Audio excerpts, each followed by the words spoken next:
welcome to yet another edition of Student of the Game Quarterback Breakdown Edition. I'm your boy Ro, contributor for State of the U and OG member of the Orange Bowl Boys. And on the screen today, Dematrius Davis Jr. from North Shore High School, residing from Houston, Texas. North Shore, that was like in that movie, right? Hang 10, brah, the North Shore. I think it had Keanu Reeves in it, right? Point Break. But either way, I digress. One thing that's jumping out immediately about Davis Jr.'s game is his touch, especially on deep balls. This is going to be a little bit of razzle-dazzle. They're going to go ahead and fake, well, have an end around. It's going to come back. They're going to do a flea flicker. Now just watch this exquisite touch. That's a perfectly thrown ball. Bang. Now I'm just going to roll in right to the next clip. Same thing. Now this is going to be cover zero on the back end, so they're not going to have a single high safety, probably accounting for Davis Jr.'s running ability, which we'll touch on later. He's just going to extend and roll. This is stealing, but once again, on the just touch. Bang. Really liking his touch so far on deep balls. So very prevalent in today's modern offense is the RPO, the run pass option. And that's exactly what we have here. North Shore is going to be running an inside zone attached with a slot slant. They're running it from 11 set personnel. And one of the things I like to do is right at the mesh point, right here. This is what we consider the mesh point, right when the quarterback has the ball in the belly of the halfback. Now, I think you would have had numbers if you wanted to carry out this inside zone, especially when you watch this play out. You're going to see all the offensive linemen do a really good job blocking, hat-on-a-hat football. By the way, this defensive end holds this tight end really nasty. They should have thrown a flag, but, you know, referees on every level pretty much are blind. But in this case, I want to go ahead and focus on Davis Jr.'s decision to throw because he sees a linebacker's back and he sees a safety with a lot of cushion. To him, this is open. And this is a good indication because some high school quarterbacks, you'll notice they need to see it open, like high school open, and then they pull the trigger with authority. Right here, this is a little bit of anticipation on this RPO. Quick trigger, knows that linebacker's back, and in his mind, this is open, and his wide receiver is going to go ahead and reward him with 6. Bang. Good decision to pull. You had it on the inside zone, but the way he saw it and the way you throw, you can't argue with the results. I think they were both open on that play. You know, quarterbacks are playmakers too. And Davis Jr. is going to turn into like Steph Curry on this one because I want you to focus right here on this defender because, ooh, that was nasty. Crossover 3 to the dome. I really love this play call just in general, but when you catch a defense right here, they're playing cover 2 man. You can see the safety's very split out. So, and then you have this wrinkle with the halfback just essentially just shooting down the middle of the field and hitting that seam.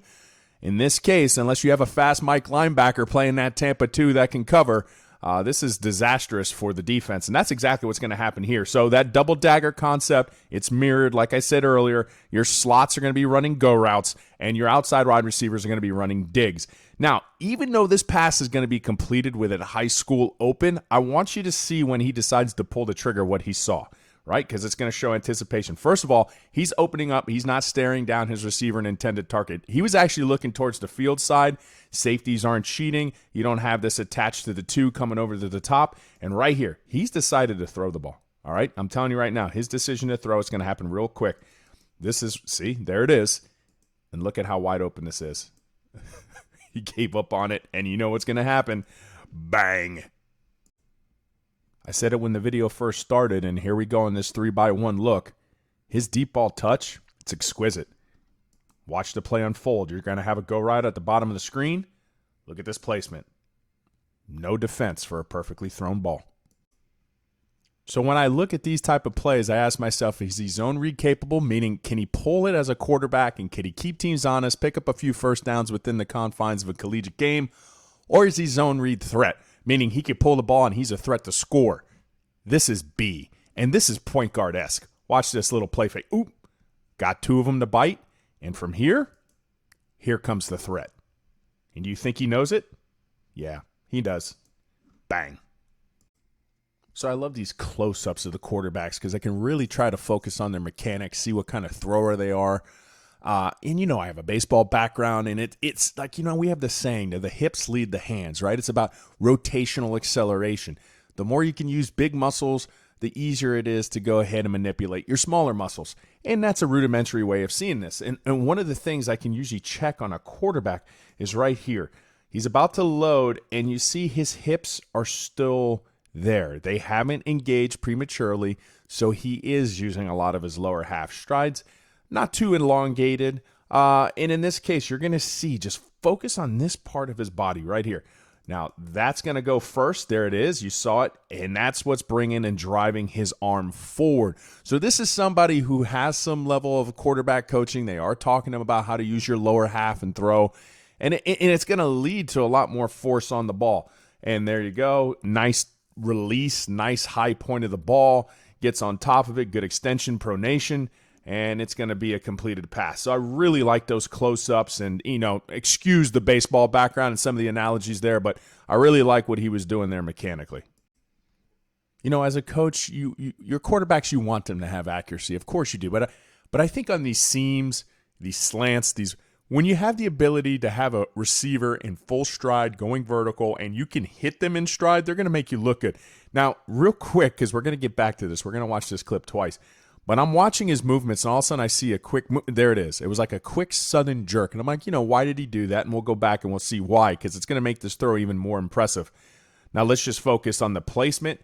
There's what he sees. He's right on the break. If he's even, he's leaving, and that's exactly what his receiver does. And that's perfect placement. And like I said, this is what happens when you can go ahead and hit these type of routes in stride, right? Your wide receiver, he makes you look good. Now let's back this up. Equally more impressive, look at his feet. Why he jerked? Because he sensed pressure, and that's exactly, took him low. That's kind of a cheap shot. Should have been a flag in the NFL. You're taking the kid's knees out. But then you still have the ability to make that throw, even with somebody draped around your legs. Good stuff. So your offensive coordinator, he sits up late at night designing plays, and I'm pretty sure in practice this worked all week.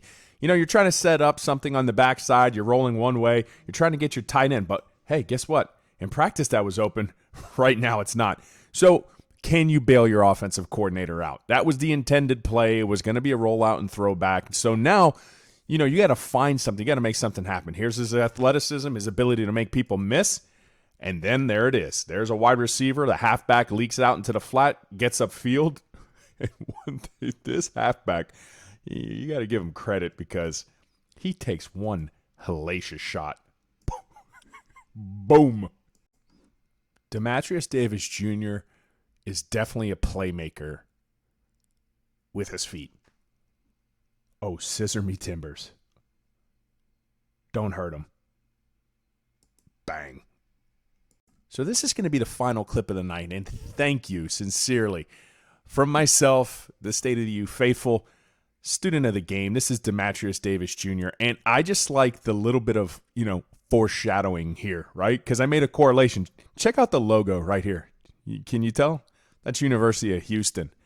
And this kind of reminds me of a guy who wore number 4 on that field, who is now the current University of Miami quarterback, because these are moves that he made when he was there.